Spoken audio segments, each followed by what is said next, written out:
इसहाक डार साहब ने आज कहा है कि ये वो प्लान ही नहीं था कि जिसके खातिर शहबाज शरीफ साहब ने ट्वीट कर दिया, और ट्रंप के गज़ा प्लान के हवाले से वो बात कर रहे थे। तो सर ये गलती हो जाती है हुकूमतों में, नॉर्मल सी बात है, या आपको लगता है कि ये हाथ हो गया हमारी हुकूमत के साथ? मैं तो इसको हुकूमत मानता नहीं हूँ। हुकूमत होती है government of the people, for the people and by the people. ना ये ऑफ द पीपल है, ना ये फॉर द पीपल है, ना ये बाय द पीपल है। ये तो इम्पोज किया हुआ एक हाइब्रिड निज़ाम है, जो उनके अपने मिनिस्टर बैठ के कहते हैं कि हाइब्रिड निज़ाम है। मैं क्या कहूँ, इस पर खुद बोल रहे हैं, और उनका अपना एटीट्यूड बता रहा है, शो कर रहा है कि उनकी क्या तरबियत है, क्या उनकी काबिलियत है, और कितने ये पढ़े लिखे हैं, और क्या इनके पास सोच समझ है और विजन है। वो तो मुझे बताने की जरूरत नहीं है, वो खुद ही जब दो लफ्ज़ बोलते हैं तो क्लियर हो जाते हैं। अब बात यह है कि इतनी बड़ी बात इंटरनेशनल लेवल पे यार गलती कैसे हो सकती है? जब एक प्राइम मिनिस्टर जाता है तो उसको ये भी बता दिया जाता है कि भाई ये खाना होगा आपका, ये ड्रेसिंग होगी आपकी, ये स्पीच होगी आपकी। यार प्राइम मिनिस्टर जा रहा है तो आप ये देखें, कोई छोटी बात नहीं होती। कोई ये हमारा क्लर्क नहीं जा रहा ऑफिस का, ये मंदोखेल साहब इसको प्रॉपर्ली बता भी देंगे आपको। जब आप किसी मुल्क में जाते हैं तो उसके प्रोटोकॉल्स बताए जाते हैं आपको।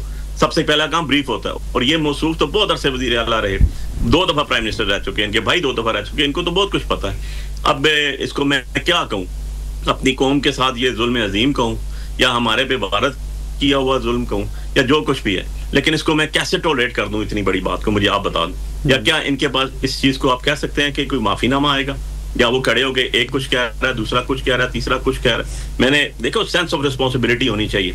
मुझसे जब ये पैक्ट सबसे पहले अनाउंस हुआ फलस्तीन वाला, तो मैं टीवी प्रोग्राम में बैठा हुआ था, लाइव चल रहा था 8 बजे। मुझे पूछा गया कि जी आप इसके ऊपर कमेंट करें। मैंने कहा यहाँ रुके, मैंने अभी तक पढ़ा नहीं है। 2 चीजें हैं, एक मेरी पार्टी का मौकफ है, वो आएगा जब मेरा पार्टी का स्पोक्स पर्सन देगा, जब इसको गो थ्रू करेगा। यार मैं खुद वकील भी हूँ, हमें पता है कि एक साइड देख के पिक्चर के कभी भी डॉक्यूमेंट का उसके ऊपर डिसाइड नहीं किया जाता अनटिल एंड अनलेस आप दूसरी साइड भी ना देखें।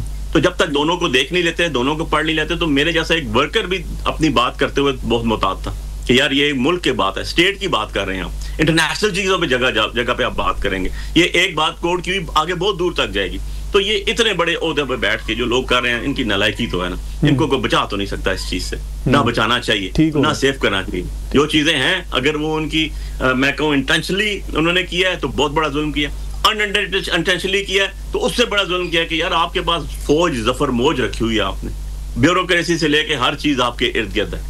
खुदा के लिए यार कुछ तो रहम करो इस मुल्क पे यार, किसी जगह तो लेके जाओ। सर मैं जरा मंदोखेल साहब से तबसरा ले लूं, फिर मैं मैडम से क्लोज करा लूंगा। मंदोखेल साहब, आपको क्या लगता है कि ट्रंप ने धोखा दे दिया है, ट्रंप ने घुमा दिया है, शहबाज शरीफ साहब को पता नहीं लगा? ये इतनी छोटी बात थी जितनी इसहाक डार साहब ने करके कहा कि यार हो गई ना गलती, क्या हो गया? चलो मैं आपका टाइम जाया नहीं करूंगा, सब बातों की एक बात करूं। अली बुखारी साहब ने बड़े तफसील से बता दे। चलो अब कह दें हम नहीं मानते, उस वक्त माना ड्राफ्ट नहीं पता था, उनके फंड नहीं शामिल थे, अब इनकार करते बोला हम नहीं मानते, मसला हल हो जाएगा। दूसरी बात है, अली बुखारी साहब ने मेरे बारे में कहा कि 2 साल बाद सच बोला।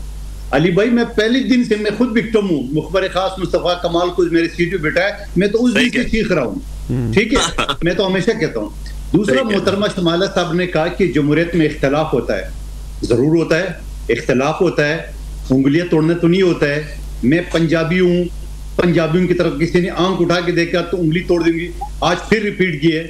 तो ये सारी चीजें कोई इख्तलाफ ही रही है, ये कोई जमहूरियत का हिस्सा है जो कि, और फिर कहते हैं हमने इमदाद नहीं लेना है। इमदाद लेने वाला बाइज्जत आदमी नहीं होता है। तो ये शहबाज शरीफ क्या कर रहा है, पिछले 3 साल से भीख ही तो मांग रहा है, और क्या कर रहा है? मैं बाइज्जत आदमी समझता हूँ, वो पाकिस्तान के लिए भीख मांग रहा है, अपने लिए नहीं मांग रहा है। और इससे पहले 97-99 में नवाज शरीफ साहब ने कर्ज उतारो मुल्सवारा स्कीम शुरू किया, तो उसको मैं क्या कहूँ, भीख नहीं कहूँ तो क्या कहूँ? चलो फिर भी मैं कहूंगा कि भीख पाकिस्तान के लिए मांगा, उन्होंने कोई अपनी जाति के लिए। लेकिन ऐसा कहना कि अगर कोई इमदाद मांगे तो वो भीख मांगने बाइज्जत आदमी नहीं होते, तो वो आप खुद ही फैसला करे अपने वालिद और अपनी चचा के बारे में कि वो बाइज्जत है। हम तो समझते हैं क्योंकि उन्होंने पाकिस्तान के लिए भीख मांगा।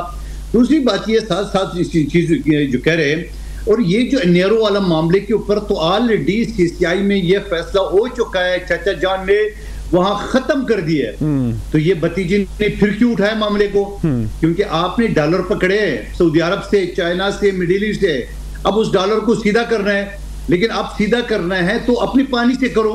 आप दरिया सिंध का जो 1991 का अकॉर्ड है उसके मुताबिक जो शेयर सिस्टम है हमें तो पहले से कम मिल रहा है, और फिर मजीद आप नहरें निकालेंगे तो हमारे पास बचेगा क्या?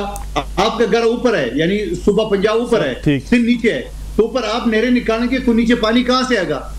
और याद रखें इससे पहले डिक्टेटरों ने कालाबाग डैम का ड्रामा भी मचाया, क्या असर हुआ उसका जरा याद रखना, ये मत भूले।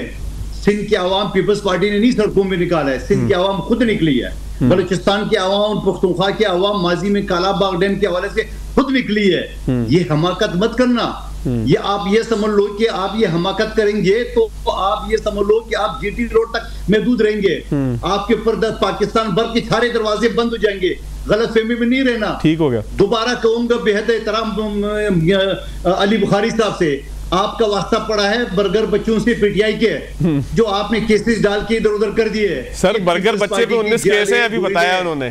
फांसियां देखिए, जेलें देखिए, कत्ल गारत देखा है, खून देखा है, हमने सब कुछ देखा है। हमें क्या डराएगी ये टिकटॉकर वजीर आला, अरबों रुपए अपने इश्तिहारात पे खर्च किए। करो, ठीक हो गया। मैं मंदुखिल साहब जरा कंक्लूड करवा लूं सर, कंक्लूड करूं। शुमारा राणा साहब, आप बिल्कुल अब आपकी तरफ आखिरी गेंद आई है, जरा आप इसको खेलना चाहें, लेफ्ट करना चाहें, आपकी मर्जी है। इतना आसान तो नहीं होता रियासत के मामलात में, इतना आसान है। साग डार साहब ने चिढ़ के कहा यार सुन तो लो बात, खत्म हो गई ना बात, हमें तो पता नहीं था कि कौन सा ड्राफ्ट आ गया। इतनी आसानी से आप लोग रियासत के मामलात को डील करेंगे? देखिए बात यह है कि आप हर जो इंसान है, जो इंसानियत रखता है, वो सबसे पहले इस वक्त गाज़ा के जो जंग बंदी है और खून रेजी है उसको बंद करवाना चाहता है। और जो नकात जो अमेरिकन प्रेसिडेंट ने दिए हैं और जो सजेशन या जो रिकमेंडेशन हमारी तरफ से गई हैं, अगर उसके अंदर कोई कॉन्ट्रडिक्शन है तो उसको एड्रेस किया जाना चाहिए और उसके ऊपर हमने बात भी की है। इसका ये मतलब नहीं है कि हमने मनोअन कोई चीज़ें तस्लीम कर ली हुई हैं। आप ये देखें कि जो बहुत से इस्लामी ममालिक हैं वो इसके ऊपर अपनी कंसर्न दे चुके हैं और इंडोनेशिया ने तो 20,000 अफवाज भेजने का आदा भी कर लिया हुआ है, कतर ने इसको तस्लीम कर लिया हुआ है। तो आप मुझे ये बताएं कि अगर हम इसके ऊपर इस एजेंडे को लेकर UN में गया कौन था, किसने इसकी आवाज उठाई थी, कौन इसका वकील बना था? पाकिस्तान बना था ना। आज अल्लाह ताला ने पाकिस्तान को सफारती महाज पे इतनी कामयाबी दी है कि हर मुल्क उसके साथ मुआहदा करना मुस्लिम। लेकिन अभी तो मैडम बात ये हो रही है कि साहब कह रहे हैं मेरे साथ धोखा हो गया। दूसरी बात नहीं, मेरी बात सुने, अगर उनके ये गलत फहमी की बुनियाद हो सकती है, इसमें कोई बहुत बड़ी बात नहीं है। ह्यूमन एरर हो सकता है और कोई समझने में बात गलत हो सकती है, कुछ पढ़ने में बात गलत हो सकती है, गलत फहमी हो सकती है, इसमें कोई इतनी बड़ी बात नहीं है। इसको ह्यूमन एरर के तौर पर लिया जाना चाहिए। लेकिन इसके ऊपर अगर हो गई है तो हम लोगों ने इसके ऊपर अब जो है वो अपना मौक़िफ़ लेना है और हमने बता भी दिया हुआ है कि हमें जो जो शिकें इसके अंदर, इस चीज़ पर हम राज़ी नहीं हैं। हम ये कोशिश करेंगे इंशाअल्लाह ताला। और मैं ये खुद से चाहती हूँ कि ये जो मुआहदा है या ये जो नकात हैं, जो नकात हैं वो UN की सिक्योरिटी काउंसिल के अंदर जाने चाहिए, वहाँ से इसको स्टैंप होना चाहिए, वहीं से इसको बहस होनी चाहिए ताकि इसकी कोई वेटेज आए। अदरवाइज तो ये पीस ऑफ पेपर है।